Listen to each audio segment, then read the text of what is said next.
இந்த காலை நேரத்தில் நாங்கள் மீண்டும் எங்களுடைய எபிசியர் புத்தகத்தின் படிப்பினைக்கு நாங்கள் செல்ல போகிறோம். உங்களுக்கு தெரியும், இந்த வருடம் முதலில் ஆரம்பித்த அந்த பயணம் இன்னும் முடியவில்லை. என்னுடைய திட்டம் முடிந்த அளவு இந்த மாதத்துக்குள் இந்த புத்தகத்தை நாங்கள் முடித்து, இந்த வருடத்தில் ஒரு புத்தகம் நாங்கள் ஒன்றாக படித்து முடித்தோம் என்ற ஒரு சாட்டிஸ்ஃபேக்ஷன் எங்களுக்குள்ள இருக்கணும். என்னது ஒரு திருப்தி எங்களுக்குள்ள இருக்கணும்ன்றதான் என்னுடைய எதிர்பார்ப்பு. உங்களுக்கு எப்படி இருந்தாலும் எனக்கு அந்த திருப்தி தேவையாக இருக்குது. அதனால் நான் கைவிடாமல் கொண்டு சென்று கொண்டிருக்கிறேன். ரைட், நாங்கள் 6ஆம் அதிகாரத்துக்கு வந்துட்டோம். கடைசி அதிகாரம் 6ஆம் அதிகாரம் முதல் 4 வார்த்தைகளை தாண்டி நாங்கள் பார்க்க போகிறோம். அதுக்கு முன்பதாக மீண்டும் நான் உங்களுக்கு நினைவூட்ட விரும்புகிறேன், எபிசியர் புத்தகம் உண்மையாகவே பவுல் அடியாரால் எழுதப்பட்ட புத்தகம். 6 அதிகாரங்களை கொண்டிருக்கிறது. அதில் முதல் 3 அதிகாரங்கள் விசேஷமாக பவுல் அடியார் அவர் எங்களுக்கு ஆண்டவரால் கொடுக்கப்பட்ட இரட்சிப்பை குறித்து எங்களுக்கு அதை அறிந்து கொள்ள, புரிந்து கொள்ள எங்களுக்கு ஒரு படிப்பினை அந்த 3 அதிகாரத்தில் எங்களுக்கு கொடுக்கிறார். போன கிழமை நான் 2.5 நாட்கள் எடுத்து காலி பிரதேசத்தில் போய் தனியாக நான் ஜபித்தேன். தனியாக ஜபிக்கும் பொழுது அந்த ஜபத்தில் நான் எபிசியர் புத்தகத்தை மீண்டும் எடுத்து நான் தியானித்தேன். ரைட், ஏனென்றால் நான் சிந்தித்த ஒரு காரியம் தான், இந்த புத்தகம் எங்கள் வாழ்க்கையில் ஒரு மிகவும் முக்கியமான புத்தகம், மிகவும் முக்கியமான படிப்பினைகள். இந்த படிப்பினை எங்களுக்கு தேவையான ஒரு படிப்பினை. என்னை பொறுத்தவரையில் நான் அதை தியானிக்கும் பொழுது அந்த 2.5 நாட்கள் நான் நினைத்த காரியம்தான், பைபிளில் இருக்கிற இந்த புத்தகத்தை மாத்திரம் நாங்கள் தியானித்தாலே எங்களுக்கு ஆண்டவரோட கிருபை எங்களுக்கு கண்டுகொள்ளக்கூடியதாக இருக்குது. அவ்வளவு மிகவும் வல்லமையான சிறந்த புத்தகமாக இருக்கிறது. அதில் 40 தடவைகள் பவுல் அடியார் இயேசுவுக்குள், கிறிஸ்துவுக்குள், ஆண்டவருக்குள் என்ற வார்த்தையை பாவித்திருக்கிறார். 40 தடவைகள் இயேசுவுக்குள், கிறிஸ்துவுக்குள், ஆண்டவருக்குள் என்றதை அவர் பாவித்திருக்கிறார். அதற்கு அர்த்தம் என்னவென்றால், எங்களுடைய இரட்சிப்பு இயேசுவுக்குள் இருந்து எங்களுக்கு கிடைக்கப்படுகிற ஒரு காரியம். ஆண்டவர் எங்களை இந்த உலகத்தில் அடித்தாளம் போடுவதற்கு முன்பதாகவே, அஸ்திவாரம் போடுவதற்கு முன்பதாகவே உங்களை என்னையும் தேர்ந்தெடுத்திருக்கிறார். அவர் எங்களை இரட்சிப்புக்குள், இயேசுவின் ஊடாக எங்களை இரட்சிப்புக்குள் கொண்டு வந்திருக்கிறார். எங்களை அவருடைய மகன் மகளாக தத்தெடுத்திருக்கிறார். இவை எல்லாம் செய்யப்பட்டதுக்கு காரணம் என்னவென்றால், எங்களுடைய நன்மைகள் அல்ல, நாங்கள் செய்த கிரிகைகள் அல்ல, நாங்கள் நல்லவர்கள் என்றபடியினால் அல்ல. இவை எல்லாத்துக்கும் காரணம் இயேசு சிலுவையில் செய்த பலி. அதுதான் இந்த கிறிஸ்தவ இன்றைக்கு நத்தால் 1ஆம் திகதி இன்றைக்குள்ள நீங்க வரைக்குள்ள ஒரு சபைக்குள்ள ஒரு வித்தியாசம் இருக்கணும், ஒரு சந்தோஷம் இருக்கணும். அதாவது இயேசு பிறந்த மாதத்தை நாங்கள் உண்மையாவே கொண்டாடுகிற ஒரு மாதம். இது ஒரு நாள் அல்ல, ஒரு மாதமாக அவரை கொண்டாடுவதற்கு காரணம் என்னவென்றால், இயேசு இந்த உலகத்துக்கு வந்தபடியினால் எங்கள் எல்லோருக்குமே விடுதலை இருக்கிறது. அவர் செய்த அந்த சிலுவையில் செய்த வல்லமையான காரியத்தின் நிமித்தம் எங்கள் எல்லோருக்குமே இரட்சிப்பு என்று கொடுக்கப்பட்டிருக்கிறது. ஆண்டவருக்கு முன்னால் எங்களை ஏற்றுக்கொள்ள முடியாத நபர்களாக இருந்தாலும், நான் உங்களுக்கு சொல்லுகிறேன், உங்களுடைய போதகர் என்ற விதத்தில் அந்த 2.5 நாளில் நான் மனம் திரும்புதலில் ஆரம்பித்தேன். முதல் அரை நாள் நான் மனம் திரும்புதலில் இருக்கும் பொழுது ஒரு ஆல்மோஸ்ட் ஒரு 4-5 மணித்தியாலங்கள் அவருடைய பாதத்தில் மனம் திரும்புதலில் இருக்கும் பொழுது நான் ஒரு இடத்துக்கு வந்து என்னுடைய இருதயத்தை காணுகிற பொழுது எனக்கே என்னை வேண்டாம் என்ற இடத்துக்கு நான் வந்தேன். நான் உங்களுக்கு சொல்றேன், உண்மையாவே நான் சொன்னேன், ஆண்டவரே, ஆதாம் போல இந்த இடத்துல இருந்து ஓடிப்போய் உங்களுக்குள்ள ஒளிஞ்சிருக்க இடம் ஒன்று இருந்தாண்டா நான் ஓடிப்போய் ஒளிஞ்சிருவேன் ஆண்டவரே. இருதயம் அவ்வளவு அசுத்தமா இருக்குது ஆண்டவரே என்ற இடத்துக்கு நான் வந்த 4:30-5 மணித்தியாலம் ஜெபத்துக்கு பின்பதாக. அது பிறகு நான் ஆண்டவர் சொன்ன விஷயம், அவர் என்னை காட்டின விஷயம் என்னண்டா, அப்படிப்பட்ட நிலையிலும் கூட என் இயேசு என்னை கைவிட மாட்டார். என் இயேசு என்னை கைவிட மாட்டார். அவருடைய அன்பு ஒரு நாளும் மாறாது. அவருடைய மன்னிப்பு எனக்கு இருக்கிறது. அவருக்குள் எனக்கு முழுமையாக விடுதலை இருக்கிறது என்பதை காண்பித்தார். இது எபிசியர் புத்தகத்தில் இதுதான் இந்த 3 அதிகாரத்தில் சொல்லப்படுகிற விஷயம். அதை விளங்கி கொண்ட பின்பதாக பவுல் அடியார் அடுத்த 3 அதிகாரம் 4, 5, 6ஆம் அதிகாரத்தில் கிறிஸ்தவ வாழ்க்கையை நாங்கள் வாழ்வது என்பதை குறித்து நடைமுறை விஷயங்களை எங்களுக்கு கற்றுக் கொடுத்து கொண்டிருக்கிறார். நடைமுறையில் நீங்கள் எப்படி ஒரு கிறிஸ்தவரால வாழ வேண்டும் என்பதை குறித்து, அதாவது ஒரு கிறிஸ்தவன் என்ற விதத்தில் எங்களுடைய வாழ்க்கை முழுவதும் நாங்கள் செய்கிற ஒவ்வொரு விடயமும் ஆண்டவருடைய நற்செய்தி பிரதிபலிக்கிறதாய் இருக்க வேண்டும். நாங்கள் குளித்தாலும் குடித்தாலும் நித்திரை கொண்டாலும் எழுந்திருந்தாலும் எல்லாமே ஆண்டவரின் நற்செய்தியை காண்பிக்கிற வாழ்க்கையாக இருக்க வேண்டும் என்பதுதான் பவுல் அடியாருடைய விருப்பம். அதன் நிமித்தத்தினால் அவர் வந்து ஒவ்வொரு பகுதியாய் எங்களை கொண்டு சென்று கொண்டிருக்கிறார். எவ்வாறு கிறிஸ்துவுக்குள் உங்கள் வாழ்க்கை வித்தியாசமாய் இருக்க வேண்டும் என்பதை காண்பிப்பதற்காக அவர் சொல்லுகிறார், உங்களுடைய பழைய வாழ்க்கை முடிந்து விட்டது. 4ஆம் அதிகாரம் நினைவிருக்கும். நீங்கள் ஒரு புதிய சிருஷ்டிப்பு, ரைட்? அந்த புதிய சிருஷ்டிப்பு என்ற விதத்தில் உங்கள் வாழ்க்கை புதிதான விதத்தில் நடைபெற வேண்டும். நீங்கள் இப்பொழுது வாழுகிற விதம் அந்த உலகத்தில் இருக்கிற மற்றவர்கள் போல் உங்களுக்கு வாழ முடியாது. உங்கள் வாழ்க்கை முறை முழுமையாக மாற வேண்டும் என்று அவர் கூறுகிறார். Can I have some more monitor please? More monitor, right? அவர் சொல்லுகிறார், right? அப்பொழுது நாங்கள் பார்த்தோம், இப்போ நாங்கள் வந்திருக்கிறோம் 5ஆம் அதிகாரம் 21ஆம் வசனத்திலிருந்து உறவுகள் எவ்வாறு மாறப்படும் கிறிஸ்துவுக்குள். முதலாவது உறவுதான் நாங்கள் பார்த்தோம், திருமணம் எவ்வாறு ஒரு வித்தியாசமாக மாறும் கிறிஸ்துவுக்குள் என்று போன கிழமை பார்த்தோம். போன கிழமை இல்லை, 2 கிழமைக்கு முதல்ல நினைவிருக்கா? திருமணத்தை பற்றி பேசக்குள்ள நான் உங்களுக்கு சொன்ன விஷயம் என்னது? திருமணத்துக்கு நான் ஒரு வரைவிலக்கணம் கொடுத்தேன். என்னது? திருமணம் என்பது நாங்கள் இப்பொழுது அந்த நபரை அன்பு செலுத்துகிறோம் என்று கொடுக்கிற வாக்கு தத்துவம் மட்டுமல்ல, எதிர்காலத்திலும் அவர்களை நாங்கள் தொடர்ந்து எப்படிப்பட்ட மாற்றங்கள் வந்தாலும் எங்கள் அன்பு மாறாது என்று கொடுக்கிற ஒரு அர்ப்பணிப்பு. இன்னொரு வார்த்தை நான் பாவிச்சேன், ஒரு உடன்படிக்கை. எஸ், ஒரு உடன்படிக்கை என்று நான் சொன்னேன். நினைவிருக்குதா? அதான் திருமணம்.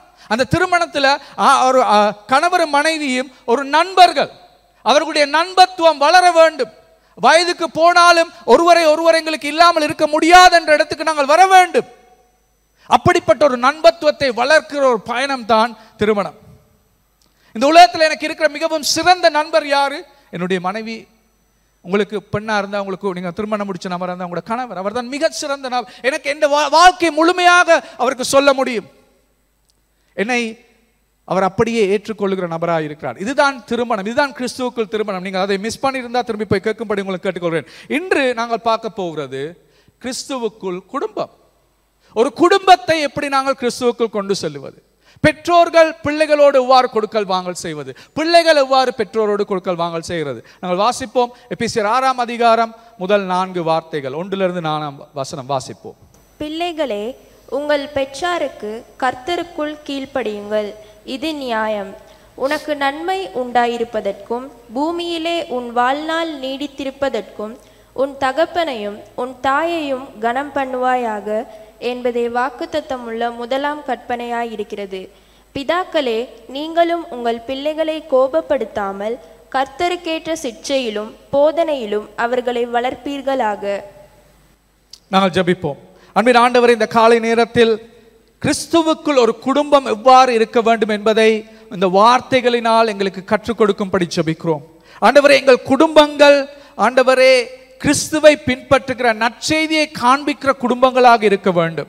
இந்த உலகத்தில் இருக்கிற மற்ற குடும்பங்கள் கொடுக்கல் வாங்கல் செய்வது போல கிறிஸ்தவ குடும்பம் கொடுக்கல் வாங்கல் செய்ய முடியாது. ஆண்டவருடைய வார்த்தையினால் இன்றைய நாளில் எங்களுக்கு காண்பியும் எவ்வாறு நாங்கள் கிறிஸ்தவ குடும்பம் என்ற விதத்தில் கொடுக்கல் வாங்கல் செய்ய வேண்டும் என்று இயேசுவின் நாமத்தில் நாங்கள் ஜெபிக்கிறோம் நல்ல பிதாவே. நான் 4வது வசனத்திலிருந்து ஆரம்பிக்க விரும்புகிறேன். 4வது வசனத்திலிருந்து ஆரம்பிக்க விரும்புகிறேன். ஏனென்றால் அதிலிருந்து நான் ஆரம்பிக்கிறேன், பிறகு சொல்றேன் என்னத்துக்கு கண்டு. அது சொல்லப்படுகிற, தந்தையாரே, உங்கள் பிள்ளைகளை கோபப்படுத்தாதீர்கள், அவர்களை கர்த்தரின் பயிற்சியிலும் அறிவுறுத்தலிலும் வளர்த்தடுங்கள். தாப்பனாரே, உங்கள் பிள்ளைகளை கோபப்படுத்தாதீர்கள், அவர்களை கர்த்தரின் பயிற்சியிலும் அறிவுறுத்தலிலும் வளர்த்தடுங்கள். இப்பொழுது ஏன் பவுல் அடியார் இந்த இடத்தில் தாப்பனாருக்கு பேசுகிறார்? ஒரு பிள்ளையை வளர்ப்பது தாப்பன் மாத்திரமா? இல்லை, தாப்பனும் தாயும் 2 பேரும். உண்மையாவே இன்றைய கலாச்சாரத்தில் தாப்பனை விட தாய் தான் பிள்ளையை வளர்க்கிறது. தாப்பன் வீட்டில் இல்லை தானே வளர்க்கறதுக்கு. ஆனா பவுல் அடியார் இந்த இடத்துல தாப்பனாருக்கு சொல்லுகிறார், பிள்ளைகளை கோபப்படுத்தாதீர்கள் என்று. ஏன் அப்படி சொல்லுகிறார்? முதலாவது காரணம் தான், தாப்பன்மார் தான் கன நேரத்தில் பிள்ளைகளை கோபப்படுத்துறது. ஏனென்றா அவங்க தான் கண்டிக்கிறது. தண்டிக்கிறதா தாப்பன்மார் தான். அம்மா என்ன சொல்லுவாங்க? வரட்டும் அப்பா, நான் சொல்லி கொடுக்குறேன், நீ செஞ்ச எல்லாத்தையும். நினைவு இருக்குதா? அதான் சொல்லுவாங்க. அப்ப அப்பா வரைக்குள்ள எங்களுக்கு நடுங்கு முடம்பெல்லாம், ரைட்? ஏனென்றா அப்படிப்பட்ட ஒரு கலாச்சாரத்தில் தான் நாங்கள் வளர்ந்துருக்கிறோம். சிலர் தலையை ஆட்டுறாங்க, அப்படி எங்கட வீட்டில் இல்லையாண்டு. பரவாயில்ல, ரைட்? ஆனா அப்படிப்பட்ட ஒரு கலாச்சாரத்துல தான் நாங்கள் வளர்ந்துருக்கிறோம். தாப்பனுக்கு பயம், தாப்பன் என்றாலே பயம், ரைட்? அப்படிப்பட்ட ஒரு கலாச்சாரம். அப்படித்தான் நாங்கள் வளர்ந்த கலாச்சாரம். அதாவது 70 நான் நினைக்கிறேன் 60ஆம் ஆண்டு 70ஆம் ஆண்டு 80ஆம் ஆண்டு பிறந்த பிள்ளைகளுக்கு நான் சொல்கிறேன் நல்ல விளங்கு. இப்போ விளக்குற பிள்ளைகள் வித்தியாசமான ஒரு கலாச்சாரம், அதுக்கு நான் வர்றேன். ஆனால் அந்த காலத்தில் அப்படிதான். அந்த காலத்தில் வந்து அப்பா தான் வீட்டில் வந்து அவர்தான் தலைவர், அவர்தான் பிள்ளைகளை கண்டிக்கிறது. அதாவது இந்த இந்த வார்த்தைகள் எழுதப்பட்ட காலத்திலும் அப்பா என்றவர் ஒரு மிக உயர்ந்த அதிகாரம் கொண்ட ஒரு நபர். அவருக்கு ஒரு பிள்ளையை கொல்லுவது கூட உரிமை இருக்குது. அப்படிப்பட்ட ஒரு காலத்தில் தான் இது எழுதப்பட்டது, ரைட்? அப்ப அந்த காலத்தில் தாப்பன் வந்து கேட்க மாட்டார். எனக்கு இன்னும் நினைவிருக்கு, எங்களுக்கு ஒரு மாமா இருந்தார், அவர் இன்னும் இருக்கிறார். அவர்கிட்ட வீட்டுக்கு போனால் சில நேரம் நாங்கள் இரவில் விளையாடி கொண்டிருப்போம், எல்லா பிள்ளைகளும் ஒன்று சேர்ந்து கத்தி கத்தி விளையாடிட்டு இருப்போம். இதே போல் சத்தம் கேட்க ஷடாப் பண்ண ஒரு சத்தம் கொண்டு வரும், சத்தம் போட வேணான்னு ஒரு சத்தம் கொண்டு வரும். நாங்கள் கேட்க மாட்டோம், நாங்கள் விளையாடிட்டே இருப்போம், கத்தி கத்தி விளையாடிட்டு இருப்போம். கொஞ்ச நேரத்தால் ரூமுக்குள்ளே வந்து பெல்ட்டை கழட்டிட்டு அடிப்பார், எல்லாருக்கும் அடி பெல்ட்டால், ரைட்? ஸோ அது அவர் வரைக்குள்ளே எங்களுக்கு நடுங்கும், ரைட்? அப்போ அப்படிப்பட்ட ஒரு கலாச்சாரத்தில் தான் நாங்கள் வளர்ந்தது. அதாவது ஆண்கள் அண்டைக்குள்ள, தாப்பன்மார் அண்டைக்குள்ள அவங்களுக்கு ஒரு பெரிய அதிகாரம் இருக்கு, அவங்களுக்கு ஒரு பயம் இருக்கு எங்களுக்கு. அப்படிப்பட்ட பயத்தில் நாங்கள் வளர்ந்தோம். அதான் பவுலடியார் இந்த இடத்துல சொல்லுகிறார், தாப்பன்மார்களுக்கு, அந்த கலாச்சாரத்தில் தாப்பன்மார்களுக்கு அவர் சொல்லுகிறார், பிள்ளைகளை கோபப்படுத்தாதீர்கள். நான் நினைக்கிறேன் இன்றைய கலாச்சாரத்தில் அது மாறி இருக்குது. தாய்மாருக்கும் அன்றைக்கு பவுலடியார் சொல்லுகிறார், உங்கள் பிள்ளைகளை கோபப்படுத்தாதீர்கள். இன்றைக்கு பிள்ளைகளை கோபப்படுத்துறது தாய்மாரா இருக்கலாம். ஏனென்றா தாய்மார் தான் பிள்ளைகளோடு கொடுக்கல் வாங்கல் செய்யறது, அப்பமார் வீட்டில் இல்லை, ரைட்? நான் சொல்றேன் சரியா? அப்ப இது வந்து தாய்மாருக்கும் சொல்லப்படுகிறது. இன்றைய கட்டத்தில் எடுத்து பார்த்தா தாய் தந்தை யாரா இருந்தாலும் பிள்ளைகளை அதிகமாக கோபப்படுத்தாதீர்கள் என்று இந்த இடத்தில் சொல்லப்படுகிறது. அப்ப நாங்கள் பார்ப்போம் எப்படி நாங்கள் பிள்ளைகளை கோபப்படுத்துகிறது, ரைட்? இதில் சொல்றது என்னண்டா, இதில் அர்த்தம் என்னன்னா, இந்த வார்த்தையின் அர்த்தம் என்னண்டா, making someone extremely angry and impatient. அதாவது ஒருவரை அதிகமாக கோபப்படுத்தி அவருக்கு வந்து பேஷண்ட், பொறுமை இல்லாத இடத்துக்கு அந்த நபரை கொண்டு செல்லுதல். ஒரு குழந்தையை அதிகமாக கோபப்படுத்தி பொறுமை இல்லாத இடத்துக்கு கொண்டு செல்ல வேண்டாம் என்றுதான் இந்த வார்த்தை சொல்லுகிறது, ரைட்? அதாவது இந்த வார்த்தையை காண்கிறவர்கள் இப்படி சொல்லுகிறார்கள், இதுல 2 விதமா நாங்கள் வந்து பிள்ளைகளை கோபப்படுத்தலாம். 2 விதமா, நல்ல கேட்டுக்கொள்ள நான் சொல்றது. முதலாவது விதம் தான் நாங்கள் வந்து அதிகமாக தண்டனை செய்வதின் ஊடாக பிள்ளைகளை கோபப்படுத்தலாம்.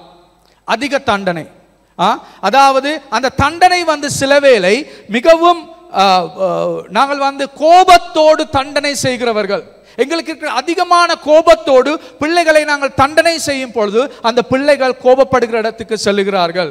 இது வந்து அதாவது ஒரு பிள்ளையை நாங்கள் வந்து கட்டாயம் அவர்களுக்கு ஒழுக்கத்தை கொண்டு வர வேண்டும். ஆனால் இது வந்து அந்த ஒழுக்கத்தை கொண்டு வருவதற்கு அதிகமாக தண்டனை செய்கிற முறை. அந்த ஒரு பிள்ளைக்கு செய்ய முடியாத விதத்தில் அவர்களிடம் எதிர்பார்த்து அதை அவர்கள் கொடுக்காத நேரத்தில் அவர்களுக்கு தண்டனை செய்கிற முறை. இதுல வந்து துஷ்பிரயோகம் இருக்கிறது. வார்த்தைகளால் துஷ்பிரயோகம் செய்யப்படலாம், அடிப்பதனால் அந்த பிள்ளைகள் துஷ்பிரயோகம் செய்யப்படலாம். சரீரத்தில் அதாவது புண்ணாகிற வரைக்கும் அடிக்கிற நிலைகள் சில வேளை நாங்கள் கண்டிருக்கிறோம். அப்படி துஷ்பிரயோகத்துக்குள் பிள்ளைகளை செலுத்த வேண்டாம் என்று தான் இதில் பவுலடியார் சொல்லுகிறார். இல்லாவிட்டால் தொடர்ந்து ஒரு பிள்ளையை பெயர் சொல்லி அழைத்து, வேற பெயர்களால் அழைத்து தொடர்ந்து அந்த பிள்ளையை ஒரு பெருமதி இல்லாத நபர் என்ற விதத்தில் திரும்பி திரும்பி அந்த பிள்ளைக்கு வார்த்தை சொல்லுவது, அதை குறித்து தான் பவுலடியார் இதில் பேசுகிறார், ரைட்? ஒரு பிள்ளையை வெட்கப்படுத்துறது, ஆட்களுக்கு முன்னால வெட்கப்படுத்துறது, தனியா மட்டும் இல்ல, எல்லாரும் இருக்கக்குள்ள, அந்த பிள்ளைகளோட நண்பர்கள் இருக்கக்குள்ள, சொந்தக்காரர் வந்தோன்னு உங்களுக்கு தெரியுமா எங்கட பிள்ளைய பற்றி, அவர் வந்து அவருக்கு கணக்கு ஓடாது, 10 மார்க்ஸ் தான் எடுக்கிறாரு, எல்லா முழு குடும்பத்துக்கும் தெரியறதுக்கு மாதிரி சொல்லுவோம். அது அந்த பிள்ளையை வெட்கப்படுத்துற, அந்த பிள்ளைக்கு அந்த பெருமதியை இல்லாம ஆக்குற, இப்படிப்பட்ட காரியங்கள் செய்ய வேண்டாம் என்று தான் பவுலடியார் இதில் சொல்லுகிறார். இது வந்து இவை எல்லாமே, இப்படிப்பட்ட காரியங்கள் எல்லாமே ஒரு பிள்ளைய கோபம் வருகிற, அதை கோபம் ஊட்டுகிற, அந்த பிள்ளையை கோபம் ஊட்டுகிற, அதே போல் அந்த பிள்ளையை பெருமதியை இல்லாமல் ஆக்குற விதத்தில் செய்யப்படுகிற ஒழுக்க காரியங்களாக இருக்கிறது. இவை செய்யப்படக்கூடாது என்பதுதான் பவுலடியார்ட முதலாவது காரணம். நான் சொன்ன 2 விஷயம் இல்லை சொல்றாரு. முதலாவது விஷயம் என்னவென்றால், அதிகமாய் தண்டனை செய்ய வேண்டாம். தண்டனை செய்யும் பொழுது கவனமாய் தண்டனை செய்யப்படித்தான் அவர் சொல்லுகிறார். தண்டனை செய்ய வேண்டாம்னு சொல்லல, ஆனால் தண்டனை செய்யறதுக்கு ஒரு முறை இருக்குது. ஒரு பிள்ளையர் தண்டனை செய்யறதுக்கு ஒரு முறை இருக்குது. அதிகமாக இப்படிப்பட்ட தண்டனைகளுக்கு செல்ல வேண்டாம் என்பது சொல்லுகிறார். ரைட். இன்னும் ஒரு காரியம் இருக்கிறது. ஒரு பிள்ளை என்னன்னு நாங்கள் அதிகமாக கோபப்படுத்தலாம். அந்த பிள்ளைக்கு பொறுமை இல்லாத இடத்துக்கு பிள்ளை எப்படி கொண்டு போறது என்று கேட்டாண்டா, இன்னும் ஒரு முறையில் தான் நீ என்ன செஞ்சாலும் பரவாயில்ல, நீ செய்யறதை செய்யன்னுட்டு கைவிட்டுட்டு சும்மா இருக்கிறது. இன்றைக்கு பெற்றோர் இந்த முறையை தான் அவங்க செய்கிறாங்க.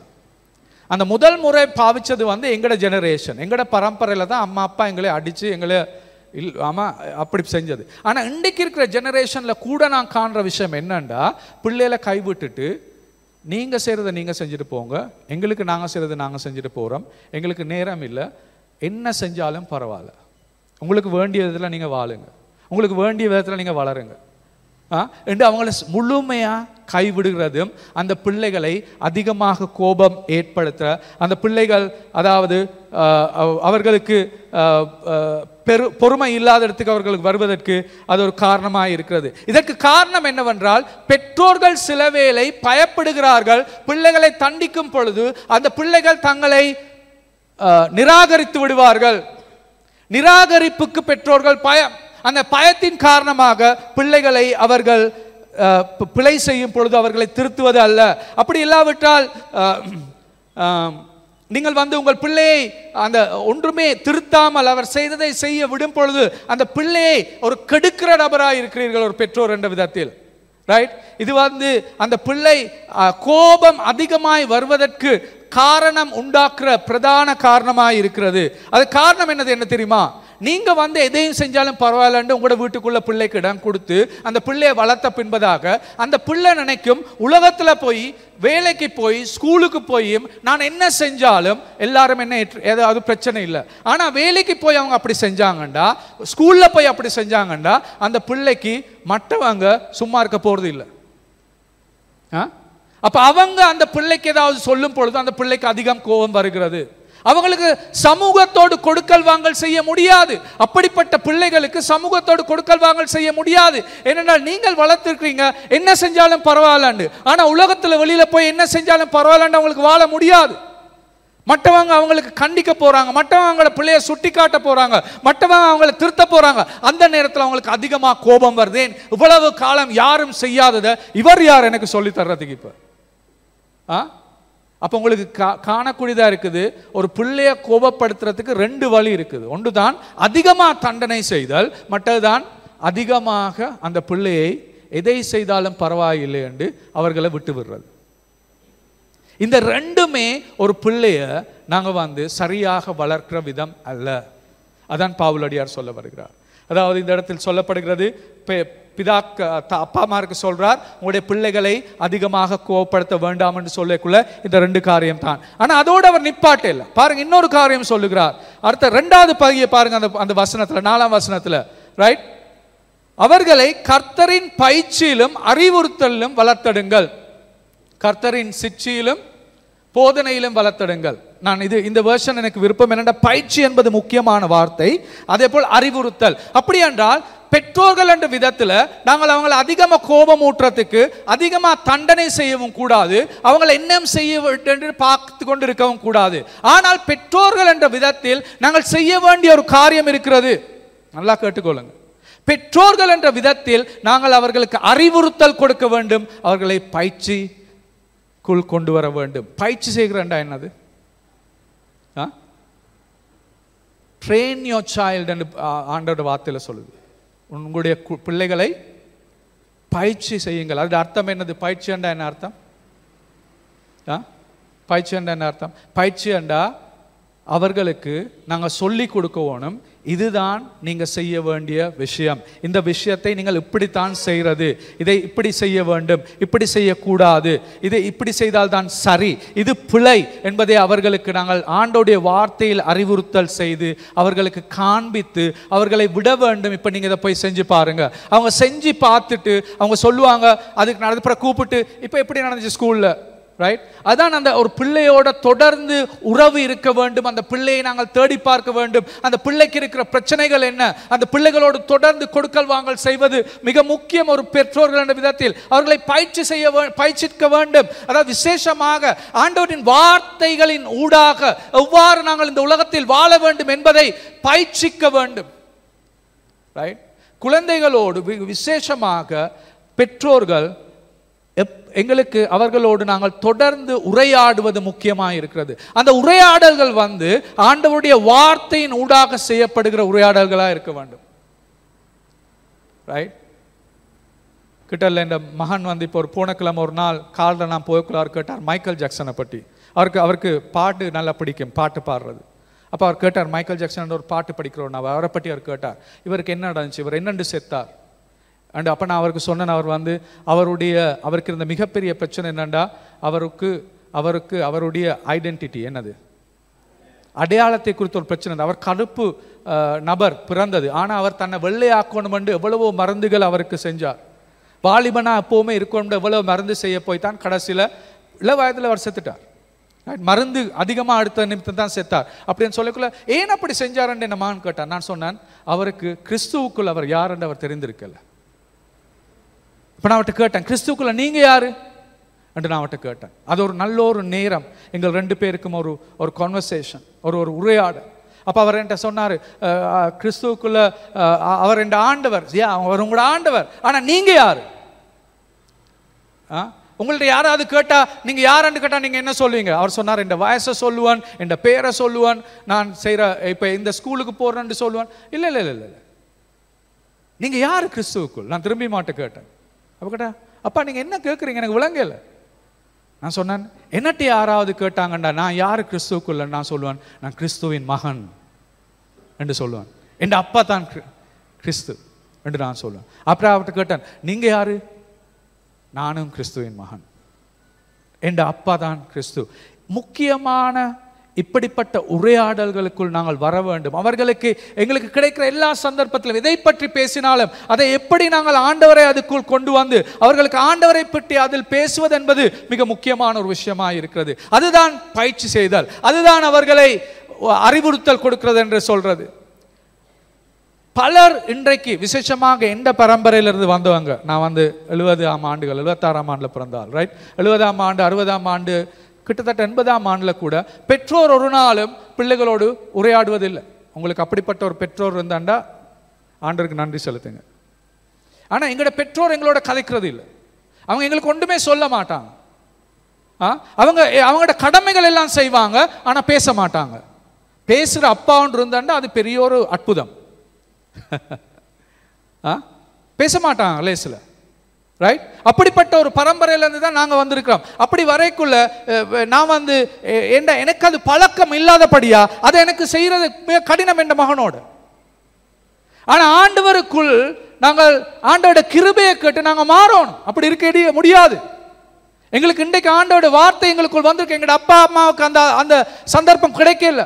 அவங்களுக்கு அப்படிப்பட்ட ஒரு மாற்றம் கொண்டு வருவதற்கு இயேசு அவங்களோட வாழ்க்கையில செயல்பட அவங்களுக்கு நேரம் கிடைக்கல. ஆனா எங்களுக்கு அந்த சந்தர்ப்பம் கொடுக்கப்பட்டிருக்கிறது. அதனால் நாங்களும் எங்களோட அப்பா அம்மா மாதிரி வாழ முடியாது. பிள்ளைகளோடு உரையாடுவது முக்கியம். பிள்ளைகளுக்கு சரிப்பிள்ளை செய்து கொடுப்பது முக்கியம். ஒருவர் இப்படி சொல்லுகிறார், ஒரு எழுத்தாளர், அமெரிக்கன் எழுத்தாளர் இப்படி சொல்லுகிறார், ஸ்டான்லி ஹவுராவாஸ் என்றவர் இப்படி சொல்லுகிறார். அவர் சொல்லுகிறார், ஒரு தாய் தந்தை பிள்ளைக்கு படிச்சு கொடுக்கிறது சில வேளை பிள்ளையா இருந்தாலும் அவர்கள் படிச்சு கொடுத்தா அது ஒரு நல்ல விஷயம். ஏனென்றா எல்லா பெற்றோர்களுக்கும் எல்லாம் சரியா சொல்லிக் கொடுக்க முடியாது. அவங்களுக்கு சில வேளை பிள்ளையும் சொல்லிக் கொடுக்கலாம். அப்படி பிள்ளையை சொல்லிக் கொடுத்தாலும் பரவாயில்லை. ஏனென்றால் அந்த பிள்ளை ஒரு நாள் வளர்ந்து வரும் பொழுது அதுக்கு தெரிய போகிறது, என்னுடைய அப்பா அம்மா எனக்கு சொல்லிக் கொடுத்தது பிள்ளை என்றால் திருத்திக் கொள்ளும். ஆனா அதை விட ஒரு பிள்ளையான விஷயம் என்னண்டா, ஒரு பிள்ளைக்கு ஒன்றுமே சொல்லிக் கொடுக்காமல் இருக்கிறது. நான் சொல்றது உங்களுக்கு விளங்குதா? நாங்கள் எல்லாம் சரியா எங்களுக்கு சொல்லிக் கொடுக்க முடியாது. ஏன்னா நாங்கள் எல்லாம் விழுந்து போன மக்கள், நாங்கள் எல்லாம் பாவிகள், ரைட்? எங்களால் பிள்ளைகள் சில வேளை நாங்கள் எங்களோட பிள்ளைக்கு நாங்கள் கற்றுக் கொடுத்துருக்கலாம் எங்களோட பிள்ளைகளுக்கு. ஆனா அவர் என்ன சொல்றாருன்றா, பிள்ளையை கற்றுக் கொடுக்கிறது பரவாயில்லை, ஒன்றையும் கற்றுக் கொடுக்காமல் இருப்பதை விட. ரைட்? விளங்குதா நான் உங்களுக்கு சொல்றது? ரைட்? முக்கியமான விஷயங்கள் இதுகளை நாங்கள் எங்களுடைய பிள்ளைகளோடு நாங்கள் கொடுக்கல் வாங்கல் செல்லும் பொழுது கட்டாயமாக அந்த பிள்ளைகளை நாங்கள் அவர்களை வழி நடத்த வேண்டும். பிள்ளைகள் தானா வளரப்போறது இல்லை. பிள்ளைகளை வளர்ப்பதற்கு பெற்றோர்களுக்கு ஒரு பெரிய பொறுப்பு இருக்கிறது. நான் சொன்னேன், திருமணத்தில் ஒரு ஆண் கணவன் மனைவிக்கு இருக்கிற தொடர்பை நான் சொல்லும் பொழுது ஒரு நட்பத்துவம் என்று சொன்னேன். நினைவிருக்கா? ஒரு நல்ல நண்பர்கள். அதே போல் ஒரு குடும்பத்தில் தாய் தந்தைக்கும் பிள்ளைக்கும் இருக்கிற உறவு ஒரு அப்ரெண்டிஸ், ஒரு சீசத்துவம். இதுதான் சீசத்துவம் சபைகளில் மிக முக்கியமாய் காணப்படுகிறதுக்கான காரணம். கன பேர் நீங்க உங்களோட குடும்பத்தில் உங்களோட அம்மா அப்பா உங்களை சீசர்களாக கொண்டு போவதில்லை, அவர்கள் சரிப்பிள்ளை உங்களுக்கு சொல்லி தரவில்லை. அதனால் தான் சபையில் அதை கிடைக்காததை சபைக்குள் கிடைப்பதற்காகத்தான் ஆண்டவர் அந்த சீசத்துவம் என்பதை சபைக்குள் வைத்திருக்கிறார். ஒரு குழுவை நாங்கள் உருவாக்குறதுக்கு காரணம் அதுதான். உங்களுக்கு ஒரு தலைவரோடு நீங்கள் ஒரு பயணம் செல்லும்படி அவர் உங்களுக்கு சரிப்பிள்ளையை இப்பொழுது கற்றுக் கொடுக்க, எத்தனை வயதாய் இருந்தாலும் உங்களுக்கு சரிப்பிள்ளை கற்றுக்கொள்ள முடியும். இதுதான் நீங்கள் சீசத்துவத்துக்குள் வர வேண்டும். ஆனால் பலர் இன்று கூட சீசத்துவத்துக்கு வருவதற்கு விருப்பம் இல்லை. ஏன்? அவங்க குடும்ப பின்னணியில் அவங்க யாரும் சொல்லி தர்றது விருப்பம் இல்லை. எங்களுக்கு யாரும் தேவையில்லை எங்களுக்கு சொல்லித்தர. எங்களுக்கு தெரியும் எல்லாம் என்ன செய்யணும். இன்றைக்கும் வாழ்ந்துட்டு இருக்கிறாங்க சபைக்குள்ள. ரைட்? ஆனால் ஒரு தாப்பன் தாய் பிள்ளைக்கும் இருக்கிற அந்த உறவுல அந்த முக்கியத்துவம் என்னவென்றால் இந்த சீசத்துவம். தாயும் தாப்பனும் பிள்ளைய ஒரு சீசனாக வளர்க்க வேண்டும். ஆண்டவருடைய சீசனாக காண வேண்டும். அந்த பிள்ளைக்கு சரிப்பிள்ளை கற்றுக் கொடுக்க வேண்டும். அந்த பிள்ளை போய் செய்கிறதை அந்த பிள்ளை விடுதலை செய்ய வேண்டும். ரைட்? இந்த இடத்துல இன்னொரு வார்த்தை பேசப்படுகிறது. அந்த வார்த்தை தான் இங்கிலீஷ்ல சொல்லுகிறது bring up your child. தமிழ்ல என்ன மாதிரி சொல்லியிருக்கண்டா, தந்தையாரே உங்கள் பிள்ளைகளை கோபப்படுத்தாமல் அவர்களை கர்த்தருக்குள் பயிற்சித்து அறிவித்து வளர்த்தெடுங்கள். அந்த வளர்ப்பீர்களாக. வளர்த்தெடுங்கள் என்றது வளர்ப்பீர்கள் என்றது அர்த்தம் என்னன்னு உங்களுக்கு தெரியுமா? அது அர்த்தம் தான், ஒரு நாளைக்கு நீங்கள் இல்லாமல் அவங்களுக்கு தனியா வாழ்றதுக்கு அவங்கள அந்த இடத்துக்கு கொண்டு வாங்க. கோ அடால்ட்டிங் என்று சொல்லுவாங்க. அதாவது உங்களே போல அவங்களும் தனியா தீர்மானம் எடுத்து வாழ்ற இடத்துக்கு அவங்கள கொண்டு வாங்க. அதான் வளர்த்தெடுக்கிறது அர்த்தம். ரைட்? அப்ப 18 வருஷங்கள் எங்களுக்கு இருக்குது. ஒரு பிள்ளை பிறந்து 18 வயசுக்குள்ள அந்த பிள்ளை தனியா வாழ்றதுக்கு நாங்கள் தயார்படுத்தணும். தனியா தீர்மானம் எடுக்கிறதுக்கு நாங்கள் தயார்படுத்தணும். அவங்க தனியா போய் காரியங்கள் செய்யக்கூடிய இடத்துக்கு அவங்களை நாங்கள் விடுதலை செய்ய வேண்டும். எங்கட கலாச்சாரத்தில் இது நடக்கிறது இல்லை. நாங்க என்ன செய்யறோம்டா, 18 வயசு இல்லை, கல்யாணம் முடிச்ச ஒரு பிள்ளை கூட இருக்கு. ஆனால் இன்றைக்கு நான் சொல்லதான் இந்த பிள்ளை கேட்கணும். அப்படித்தான் எங்கட கலாச்சாரம். ஆனா ஆண்டோட வார்த்தையின் படி நாங்கள் அறிந்து கொள்ள வேண்டும். ஆண்டோட வார்த்தை அதுதான். நான் உங்களுக்கு முக்கியமா போன கிழமை நான் திருமணத்தை குறித்து பேசும் பொழுது நான் சொன்னேன், ஒரு கணவன் ஒரு ஆண் தாயையும் தந்தையையும் கைவிட்டு தன் மனைவியோடு ஒன்று சேர்கிறேன் என்று சொல்லுகிற பொழுது அதில் ஒரு அறுத்தல், ஒரு உறவின் அறுத்தலும் ஒரு உறவின் சேர்தலும் இருக்கிறது. அதாவது அறுக்கிறன்னு சொல்றது அதை இல்லாமாக்குறது இல்லை, ஒரு முக்கியத்துவத்தை மாற்றம் ஏற்படுகிறது. இன்று முதல் தாய் தாப்பன் எல்லாம் எனக்கு முக்கியம். என் முக்கியம் என்னுடைய கணவன் மனைவி. ரைட்? அவர் தான் என்னுடைய முதலாவது உறவு. அதற்கு பின்பதாக தான் என் தாய் தாப்பன். ரைட்? இப்ப ஒரு பிள்ளையை வளர்த்தெடுக்க பொழுது இது முக்கியமான விஷயமா இருக்குது. இந்த பிள்ளையை நாங்கள் கொண்டு வர வேண்டும் அந்த இடத்துக்கு, தனியா வாழக்கூடிய இடத்துக்கு, அவர்களை கைவிட்டு அவர்கள் செல்லக்கூடிய இடத்துக்கு அவர்களை பயிற்சித்து சரியான விதத்தில். தனியா எல்லாருக்கும் வாழலாம், ஆனா ஆண்டவரின் வார்த்தையின் படி வாழ்றதுக்கு அவங்களை தயார்படுத்துறது தான் பெற்றோர்களின் கடமையாக இருக்கிறது. இதுதான் கிறிஸ்துவுக்குள் இருக்கிற குடும்பம் செயல்படுகிற விதம். இப்படியா நாங்கள் செயல்படுகிறோம்? யோசிச்சு பாருங்க. ரைட்? அடுத்த விஷயம் நான் என்ன சொல்றேன்டா, முதலாவது கடைசி பார்த்தோம் 6ஆம் வசனம். முதல் 3 வசனத்தில் என்ன சொல்லப்படுகிறதுன்னு பாருங்க. பிள்ளைகளுக்கு பேசப்படுகிற. அப்ப இந்த இடத்துல நீங்க பெற்றோர்களா இருந்தாலும் நீங்க எல்லாமே பிள்ளைகள் தான். உங்களை எல்லாருக்கும் அம்மா அப்பா இருக்காங்க தானே? இல்லை யாராவது அம்மா அப்பா இல்லாமல் இந்த உலகத்துக்கு யாராவது இருக்கிறீங்களா? இல்லை தானே ஒருத்தரும். நீங்கள் எல்லாமே பிள்ளைகள். ரைட்? அப்போ பிள்ளைகள் என்ற விதத்தில் ஆண்டவர் உங்களுக்கு ஒரு காரியத்தை சொல்லுகிறார். என்ன சொல்லுகிறார்? 6ஆம் வசனம் 6ஆம் அதிகாரம் 1ஆம் வசனம். பிள்ளைகளே, உங்கள் பெற்றாருக்கு கர்த்தருக்குள் கீழ்ப்படியுங்கள், இது நியாயம். தொடர்ந்து வாசிங்க 2. உனக்கு நன்மை உண்டாயிருப்பதற்கும் பூமியிலே உன் வாழ்நாள் நீடித்திருப்பதற்கும் உன் தகப்பனையும் உன் தாயையும் கனம் பண்ணுவாயாக என்பதே வாக்குத்தத்தம் உள்ள முதலாம் கற்பனையாயிருக்கிறது. ரைட், பாருங்க இந்த இடத்துல பிள்ளைகள், அதாவது பெற்றோர்கள் பிள்ளைகளை எவ்வாறு பார்த்து கொள்ள வேண்டும் என்று மாத்திரம் சொல்லாமல் பிள்ளைகள் எவ்வாறு பெற்றோர்களோடு கொடுக்கல் வாங்கல் செய்ய வேண்டும் என்று பவுல் அடியார் இந்த இடத்தில் சொல்லியிருக்கிறார். Right, okay. அதிலேயும் 2 காரியத்தை இவர் பேசுகிறார். முதலாவது அவர் சொல்லுகிறார் பெற்றோர்களுக்கு கீழ்ப்படியுங்கள். அடுத்தது அவர் சொல்லுகிறார் பெற்றோர்களுக்கு என்ன செய்யட்டாம்? கனம் பண்ணுங்கள். பெற்றோர்களுக்கு கீழ்ப்படியுங்கள், பெற்றோர்களுக்கு கனம் பண்ணுங்கள். 2 விஷயம் நல்லா பிடிச்சுக்கொள்ளுங்க. ரைட், 2 விஷயத்தை சொல்றார். இப்ப எந்த கோட்பாடை சொல்லும் பொழுது நீங்கள் அதிக காலம் வாழுவீர்கள் என்று சொன்ன கோட்பாடு எது? எது? கனம் பண்ணுங்கள். பெற்றோர்களுக்கு நீங்கள் கனம் பண்ணும் பொழுது நீங்கள் அதிக காலம் வாழ்வீர்கள். இது எங்கிருந்து பவுல் அடியார் எடுக்கிறார்? யாத்திராகமம் 20ஆம் அதிகாரம் 12ஆம் வசனம். ரைட், 10 கற்பனைகள்ல ஒரு கற்பனை தான் இது. 10 கோட்பாடுகள், ஆண்டவர் இஸ்ரேல் தேசத்துக்கு கொடுத்த 10 கோட்பாடுகள், கிறிஸ்தவத்துக்கு மிகவும் முக்கியமான 10 கட்டளைகளில் ஒரு கட்டளை இது. 12ஆம் வசனத்தில் சொல்லப்படுகிறது, பெற்றோர்களை கனப்படுத்துங்கள், அப்பொழுது உங்களுக்கு கொடுக்கப்பட்ட நிலத்தில் நீங்கள் அதிக காலம் இருக்கிறதா? யாத்திராகமம் 20ஆம் அதிகாரம் 12ஆம் வசனம் இருக்கா? ரைட், பாருங்க என்ன சொல்லியிருக்கண்டு. உன் தேவனாகிய கர்த்தர் உனக்கு கொடுக்கிற தேசத்தில் உன் நாட்கள் நீடித்திருப்பதற்கு உன் தகப்பனையும் உன் தாயையும் என்ன செய்யட்டாம்? கனம் பண்ணுவாயாக. ரைட், நல்லா கேட்டுக்கொள்ளுங்க நான் சொல்றது. ஒரு பிள்ளை என்று சொல்லுகிற பொழுது 1 மாதத்தும் குழந்தையும் ஒரு பிள்ளை தான். 50 வயதுல இருந்தாலும் நீங்களும் ஒரு பிள்ளை தான். ரைட், இப்ப 2 விஷயம் அவர் சொல்லுகிறார். ஒன்றுதான் பெற்றோர்களுக்கு கீழ்ப்படிய சொல்றார், அடுத்தது கனப்படுத்த சொல்றார்.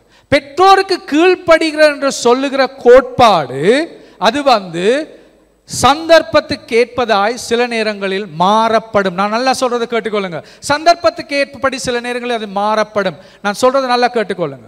உங்களுக்கு எவ்வளவு நல்ல கிறிஸ்தவ பெற்றோர்கள் இருந்தாலும், அவர்கள் உங்களுக்கு சரியானதை சொல்லி கீழ்ப்படிய சொல்லி இருந்தாலும், திருமணம் என்ற நாள் வருகிறதுக்கு பின்பதாக பெற்றோர்களுக்கு கீழ்ப்படிவதை விட மிக முக்கியமான உறவு உங்களுடைய கணவன் மனைவி. ரைட், அப்ப அந்த இடத்துல கீழ்ப்படுகிறதுல முதல் கீழ்ப்படிவு உங்கள் கணவன் மனைவி, அதற்கு பின்புதான் உங்கள் பெற்றோர்கள். உறவில் ஒரு மாற்றம் ஏற்படுகிறது. அப்ப நீங்க 1 மாத குழந்தையா இருக்கும் பொழுது பெற்றோருக்கு கீழ்ப்படியலாம், 10 வயதா இருக்கும் பொழுது பெற்றோருக்கு கீழ்ப்படியலாம், 18 வயதா இருக்கும் பொழுது பெற்றோருக்கு கீழ்ப்படியலாம். ஆனால் திருமண உறவு வந்த பின்பதாக முதலாவது உங்களுடைய கீழ்ப்படிவு உங்கள் கணவன் உங்கள் மனைவி, அதுக்கு பிறகுதான் உங்களுடைய பெற்றோர். சில வேளை உங்கள் பெற்றோர் சொல்லுவதை உங்களுக்கு செய்ய முடியாதென்ற தீர்மானங்கள் கூட உங்களுக்கு எடுக்க வேண்டியதாய் வரும் உங்கள் கணவன் மனைவி உங்கள் திருமணத்துக்காக. நான் சொல்றது நல்லா கேட்டுக்கொள்ளுங்க. ஏன்னா அதுதான் முக்கியமான உறவு இப்பொழுது. ரைட், அடுத்த பக்கத்தை எடுத்து பார்த்தா சில அப்பா அம்மாமார் பிள்ளைய செய்ய சொல்லி அவங்களோட அம்மா பிள்ளைகளுக்கு சொல்றாங்க. அந்த நேரத்தில் ஒரு பிள்ளை கிறிஸ்தவ பிள்ளையா இருந்தாண்டா அந்த பிள்ளை என்ன செய்யறது? இப்ப இந்த வார்த்தையின்படி பெற்றோருக்கு கீழ்ப்படிங்கள் என்று சொன்னா எல்லாமே செய்யணும். ஆனால் சந்தர்ப்பத்துக்கு ஏற்பன்ற காரியத்தை நான் கொண்டது காரணம் என்னண்டா, சில நேரத்தில் சில அம்மா அப்பா மாரே சொல்றாங்க பிள்ளைய செய்யுங்க. அந்த நேரத்தில் அந்த பிள்ளைக்கு கூடியதா இருக்கணும். இல்ல, ஆண்டவரின் வார்த்தையின்படி இதுதான் உண்மை, இதுதான் சரி, அதனால் நான் இதை எனக்கு செய்ய முடியாது என்று சொல்லக்கூடிய நிலைமை இருக்க வேண்டும். ரைட், உதாரணத்துக்கு வீட்டில் ஒரு பிஸ்னஸ் செய்கிற அப்பா இருந்தாண்டா, பிள்ளை வீட்டில் இருக்குது, கால் அவுட் வருது, அவருக்கு கடன் கொடுத்துறார், கால் பண்ணுறார், பிள்ளைக்கு சொல்லலாம் அப்பா வீட்டில் இல்லைங்கன்னு சொல்லுங்க. அந்த நேரத்தில் பிள்ளை என்ன செய்யறது? கஷ்டமான காரியங்கள். ஆனால் இவைதான் எங்களுக்கு இருக்கிற காரியங்கள். அதாவது நான் என்ன சொல்ல வருகிறேன் என்றால், எல்லா பெற்றோர்களும் எல்லா பிள்ளைகளுக்கும் சரியை செய்யும்படி கற்றுக் கொடுப்பதில்லை. அந்த சந்தர்ப்பங்களில் ஒரு பிள்ளை, அந்த சொல்லப்படுகிற எழுத்தாளர்கள் சொல்லுகிறார்கள், 6 வயதுக்கு பின்பதாக ஒரு பிள்ளைக்கு அறிவு இருக்கிறது சரி பிள்ளை என்னன்னு பிரிஞ்சு பார்க்கறதுக்கு. 6 வயதுக்கு பின்பதாக 6 வயதுக்கு பின்பதாக உங்கள் பிள்ளை உங்களுக்கு சொல்லலாம், அம்மா இது சரியில்லை, அப்பா இது சரியில்லைன்னு உங்களுக்கு சொல்லலாம். ஏன்னா அவங்களுக்கு அவ்வளத்துக்கு அறிவு இருக்குது, அதை கண்டு பிள்ளை சரியானதை கண்டுபிடிக்கிறது. ரைட், அப்ப அப்படிப்பட்ட நேரங்கள்ல ஒரு பிள்ளையானதை கற்றுக் கொடுக்கும் பொழுது அந்த பிள்ளைக்கு தாய் தாப்பன் சொல்லுவதை கேட்க முடியாது. ஆனால் நல்லா கேட்டுக்கொள்ளுங்க, எங்களுக்கு கீழ்ப்படிய முடியாத சந்தர்ப்பங்கள் வரலாம், ஆனால் கனப்படுத்த முடியாத சந்தர்ப்பங்கள் எங்களுக்கு இல்லை. நல்லா சொல்றது கேட்டுப்பாடுங்க. எப்படிப்பட்ட நிலையிலும் ஆண்டோட வார்த்தை சொல்லுது, உங்கள் தாயை தந்தையை கனப்படுத்துங்க. அதான் முக்கியம். கீழ்ப்படியாத சந்தர்ப்பங்கள் வரலாம், ஆனால் கனப்படுத்த முடியாத சந்தர்ப்பங்கள் வர முடியாது. இதான் பவுலடியார் சொல்லுகிறார். கனப்படுத்தல் ஒரு நாளும் மாறக்கூடாது. வாழ்க்கை பூராக உங்கள் பெற்றோர்களை நீங்கள் கனப்படுத்த வேண்டும், கௌரவப்படுத்த வேண்டும். கனம் என்று சொல்றது கௌரவம், கௌரவப்படுத்த வேண்டும் என்று பவுலடியார் எங்களுக்கு இந்த இடத்தில் மிக தெளிவாக சொல்லுகிறார். இது முக்கியமான விஷயம், இது முக்கியமான விஷயம். ரைட்? ஏன் நீங்கள் உங்கள் பெற்றோர்களை கனப்படுத்த வேண்டும்?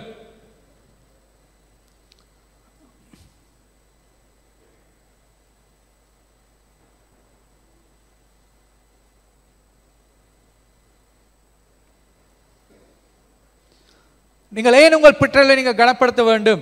ரைட்? அவர்களை நீங்கள் கனப்படுத்துகிற பொழுது, ரைட், நீங்கள் அவர்களோடு கொடுக்கல் வாங்கல் செய்வதில் கடினம் இருந்தாலும் நீங்கள் அவர்களை கனப்படுத்துகிற பொழுது அவர்களோடு தொடர்ந்து உங்கள் உறவை வைத்துக் கொண்டு செல்ல முடியும். உறவு உடையாது, கனப்படுத்தலில் உறவு ஒரு நாளும் உடையாது. சில வேளைகளில் உங்கள் ஒத்துப்போகாத இடங்கள் இருக்கலாம், ஆனால் கனப்படுத்தும் பொழுது அந்த ஒத்துப்போகாமல் இருந்தாலும் அவர்களோடு உறவு உடையாமல் எங்களுக்கு செல்லக்கூடியதாய் இருக்கிறது.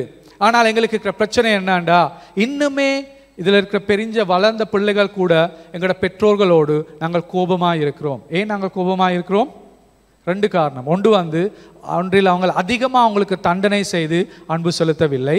அப்படி இல்லாவிட்டால் உங்களுக்கு அன்பு செலுத்தி உங்களுக்கு தண்டனையே செய்யலை. இந்த ரெண்டு காரணத்துக்காக நீங்கள் இன்றைக்கும் நாங்கள் எல்லாரும் பலர், இந்த இடத்துல இருக்கிற பலர் எங்களோட பெற்றோர்களோடு எங்களுக்கு ஒரு கோபம் இருக்கிறது.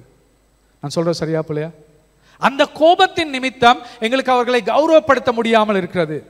ஆனால் நான் இன்றைக்கு உங்களுக்கு சொல்லுகிறேன், அந்த கோபத்தை நாங்கள் கைவிடுவதற்கான முறை என்னன்னு உங்களுக்கு சொல்லுகிறேன். ரைட்? அப்போ முதலாவது நீங்கள் அவர்களை உங்களுக்கு ஒத்துப்போக முடியாவிட்டாலும் அவர்களை கௌரவப்படுத்துங்கள். அடுத்தது ஏன் நீங்கள் கௌரவப்படுத்த வேண்டும் என்றால், கௌரவப்படுத்தாட்டி அது எங்களுடைய மனசாட்சிக்கு ஒரு தொல்லை. என் தாய் தகப்பனை கௌரவப்படுத்தாட்டி என் மனசாட்சி, ஒரு கிறிஸ்தவன் என்ற விதத்தில் ஒரு மனசாட்சிக்கு ஒரு தொல்லையா இருக்கும். அதோடு வாழ்றது கஷ்டம். என்ற பரிசுத்த ஆவி உங்களை விட மாட்டார். பரிசுத்த ஆவியார் உங்களை தொடர்ந்து பேசுவார். உன் பெற்றோர்களை நீ கனப்படுத்த வேண்டும். உன் பெற்றோர்களை நீ கனப்படுத்தாவிட்டால் அது உங்கள் மனசாட்சிக்கு ஒரு தொல்லையா மாறிடும். அதனால நீங்க கட்டாயமா செய்ய வேண்டும். எப்படி நாங்கள் எங்கள் பெற்றோர்களை கனப்படுத்துகிறது? கனம் என்று சொல்லக்குள்ள அவர்களை கௌரவப்படுத்தி செயல்படுவது, அதான் அதோட அர்த்தம். ரைட்? அதை செய்வதற்கு பல முறைகள் இருக்கிறது. ஒவ்வொரு கலாச்சாரத்தில் விதத்தில் அந்த கௌரவப்படுத்தல் மாறப்போகிறது. ரைட்? கௌரவப்படுத்துறது அவங்க சொல்ற எல்லாத்தையும் செய்வதல்ல. சில வேளை அவங்க பிள்ளையை செய்ய சொல்லக்குள்ள அதையும் செய்வது கௌரவப்படுத்தல் அல்ல. உங்களால் முடியதா இருக்க வேண்டும். பிழை சொல்லும் பொழுது அவர்கள் இல்லை, இதை எனக்கு செய்ய முடியாது என்று சொல்லக்கூடியதா இருக்கணும். ஆனால் நீங்கள் கௌரவப்படுத்த வேண்டும். ஆனால் கௌரவப்படுத்துற என்று சொல்லக்குள்ள நான் உங்களுக்கு சில காரியங்கள் சொல்லுறேன், எப்படி கௌரவப்படுத்துறேன். முதலாவது கௌரவப்படுத்துற விதம் தான், எல்லா பெற்றோர்களுக்கும் விருப்பம் ஒன்று இருக்கிறது, தண்ட பிள்ளையில தன்னில் ஏதோ ஒன்று இருக்கணும்னு அவங்க ஆசைப்படுறாங்க. எந்த பெற்றோர்கள்? எனக்கு நினைவிருக்கு, என்னுடைய மகன் நினைக்கிறேன் 3 வயதில் முதலாவது தடவை மேடையில் ஒரு டான்ஸுக்கு அவனை எடுத்து கொழும்புல அவன் செய்யக்குள்ள, அந்த டான்ஸில் அவன் செய்யக்குள்ள, அந்த முதலாவது தடவை ஸ்டேஜில் இருக்கக்குள்ள எனக்குள்ள ஒரு பெரிய ஒரு பெருமை வந்துச்சு. என்னென்னா, நான் சின்ன வயதுலேருந்து ஸ்டேஜ் தான். ரைட்? ஸ்கூலில் எந்த நேரம் ஸ்டேஜ் பக்கம் ட்ராமாவில் இருந்து அந்த பக்கம் நான் அதிகமாக செஞ்ச ஒரு நபர். ரைட்? அப்போ எனக்கு ஒரு பெருமை. இப்போ கிட்டடியில் அவர் டிபேட்டிங்க்கு போனார். ரைட்? டிபேட்டிங்க்கு போனால் அதுவும் எனக்கு ஒரு பெருமை. ஏன்னா நான் ஆல் ஐலண்ட் ஃபைனல்ஸ் வரைக்கும் டிபேட்டிங் போயிருக்கிறேன். அப்போ எனக்கு என்ன நான் என் மகனில் காண்ற மாதிரி ஒரு பெருமை எனக்குள்ளே இருக்குது. ரைட்? அது எல்லா பெற்றோர்களுக்கும் இருக்கிற ஒரு ஆசை. அப்போ உங்களோட பெற்றோர்களை கனப்படுத்துற ஒரு விதம் தான், நீங்க பெற்றோர்களோடு பேசும் பொழுது அந்த பெற்றோட உங்களோட வாழ்க்கையில அந்த பெற்றோட்ட இருந்த பெற்றுக்கொண்ட காரியத்தை நீங்க சொல்ல முடியும். என் அம்மா ஒரு நாளும் கைவிட மாட்டா, என்ன பிரச்சனை வந்தாலும் கைவிட மாட்டா. ரைட்? அப்படிப்பட்ட ஒரு நபர். அப்ப என் அம்மாவுக்கு நான் சொல்லுவேன் எப்பவுமே, எனக்கு இருக்கிற பெரிய விஷயம் உங்கள்கிட்ட நான் அடுத்த காரியம் என்னன்னா, எனக்கும் நான் கைவிடாம போறதுக்கு நீங்க எனக்கு ஒரு உதாரணமா காட்டி கொடுத்துருக்கீங்க. ரைட்? அது அவ கௌரவப்படுத்துற ஒரு விதம். அவக்கு நான் ஒரு என்ன எல்லாருலையும் குறைபாடுகள் இருக்கு, குறைய நாங்கள் சொல்லி காட்ட தேவையில்லை. ஆனால் அவங்கள்ட்ட பெற்றுக்கொண்ட நன்மையான காரியங்களோட வாழ்க்கையில் எல்லாருமே இருக்குது.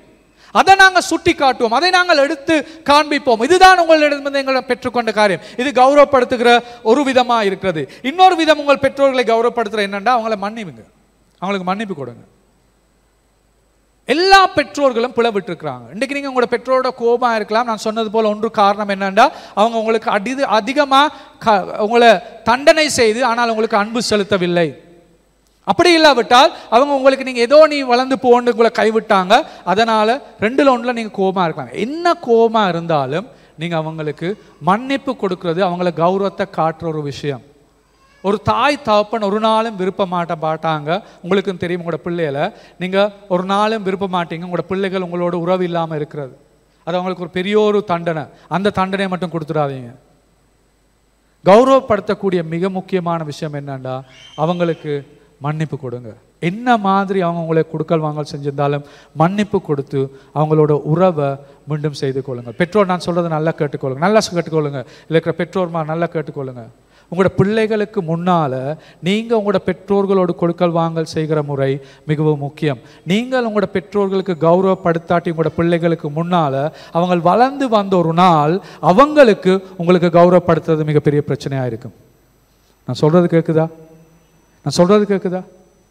உங்களுக்கு உங்களோட பெற்றோரை கனப்படுத்த முடியாட்டி உங்களோட பிள்ளைகளுக்கு முன்னால அந்த பிள்ளைகள் வளர்ந்து வருகிற பொழுது ஒரு நாள் அவங்களுக்கு உங்களை கௌரவப்படுத்துறது ஒரு பெரிய பிரச்சனை. ஏன்னா அவங்க காணல, அது உங்களோட வாழ்க்கையில் அதை காணல, நீங்க கௌரவப்படுத்த இல்லை.